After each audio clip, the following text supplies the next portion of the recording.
My name is Gary, and this is I Need a Face. I know I have a face, but it's the name of the project. I Need a Face is designed to give you an idea of how people think and feel about current issues regarding people who identify as lesbian, gay, bisexual, transgender, anything else under the rainbow umbrella. It includes personal experiences, stories, and views of our participants. I also hope that this project will help everyone involved get a better idea of who and what we are really like as individuals and a society. I know it has taught me a great deal. So without any further ado, please enjoy the following presentation.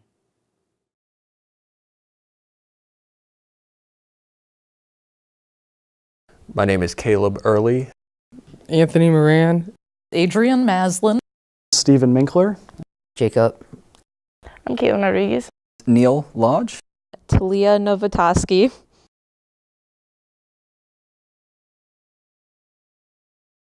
I don't think anybody should have to hide their sexual orientation or identity. I think people shouldn't hide their sexual identity. No, I believe people shouldn't have to hide that, be ashamed of it, or be discriminated against that because of what their own sense of their sexual identity is.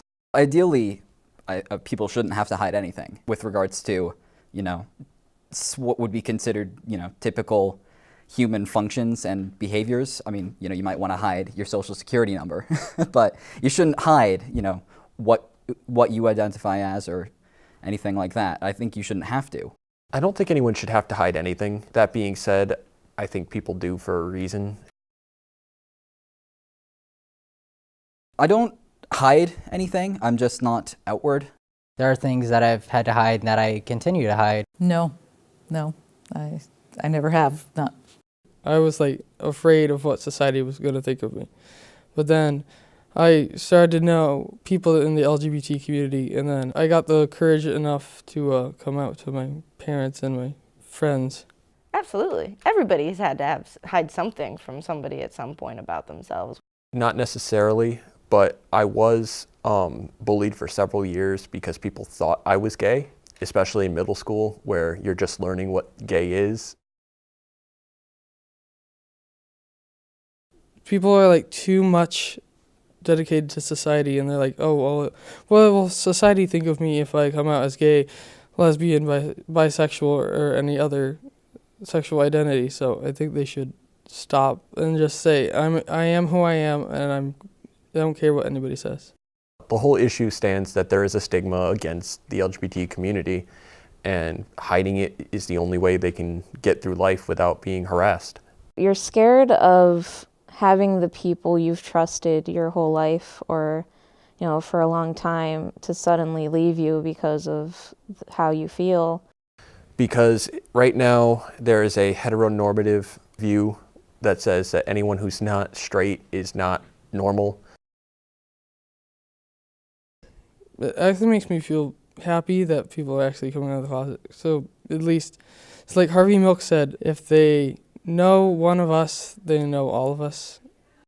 More power to them. I think in this country especially, you should be able to do whatever you want as far as be whoever you want to be. If you want to be, or if you are gay, go be gay. Go be the gayest person alive. Really doesn't make me feel anything different about them. They're still the same person I knew.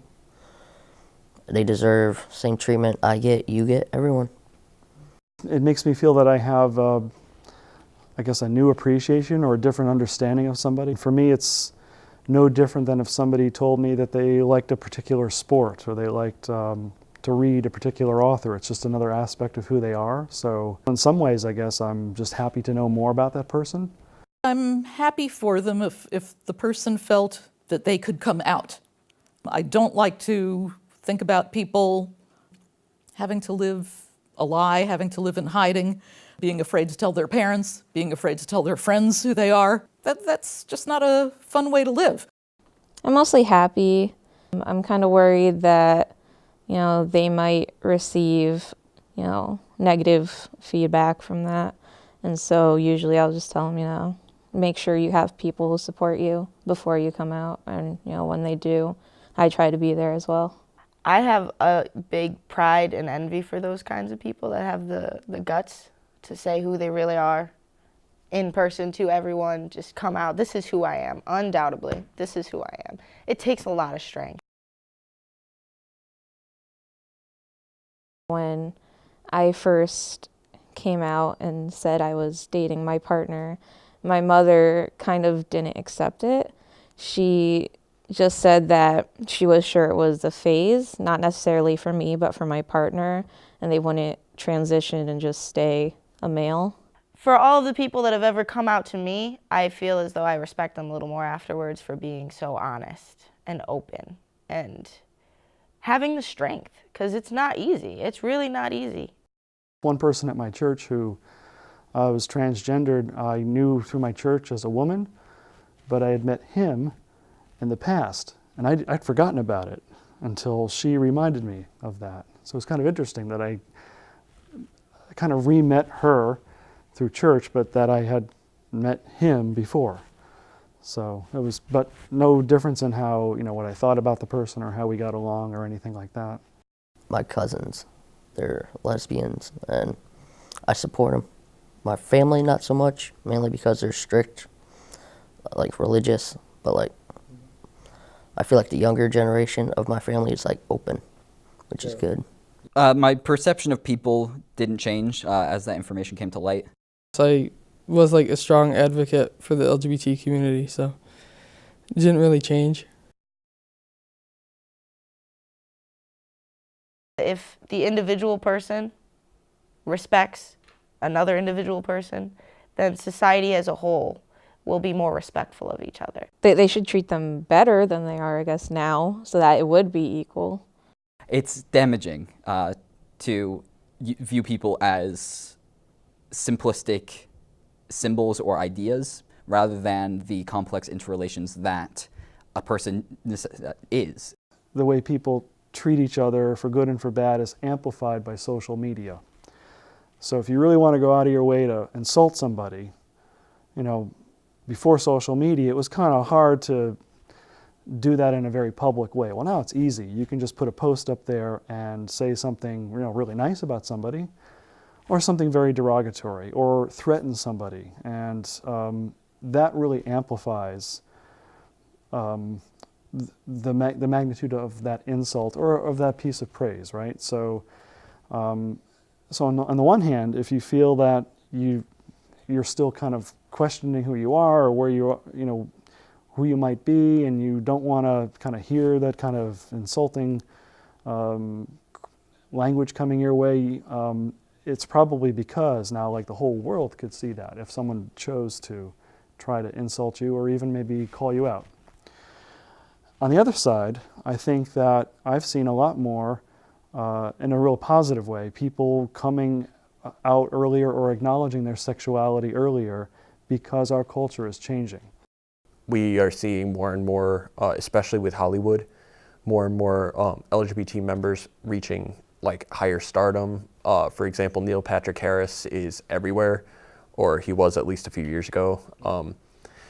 Ellen DeGeneres, people who are part of the LGBT community are getting higher up in the celebrity hierarchy, helping pave the way for future generations. It goes into sports with the LGBT members coming out in football. It's paving the way for other people who might be afraid to come out to feel more comfortable.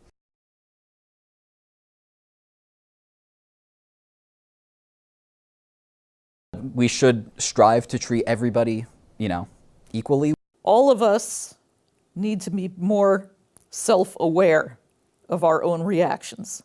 I think, students like us should actually accept and be allies to their friends who are different from them.